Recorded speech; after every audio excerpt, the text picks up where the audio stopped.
Hey everybody, welcome.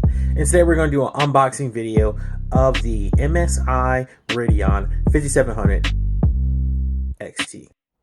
Straight out of the box, the MSI, the MEX graphics card, really comes with like pretty much nothing. You get this nice cool folder, which includes a registration note,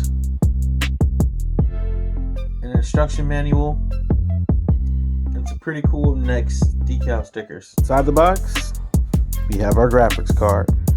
It's really sleek, good design. We have our ports on the back, and we have just a fantastically made graphics card. Now we're gonna put it inside my PC. So I got it in there pretty secured. Please excuse my cord management. This is my first PC build, and I'm trying to keep everything together, but cords kind of everywhere. All right, as you can see, it is inside my PC.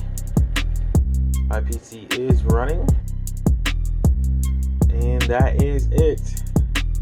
I do separate benchmark tests I'm going to do, and just put a couple of those up on the channel. Thank you all for watching. I appreciate it.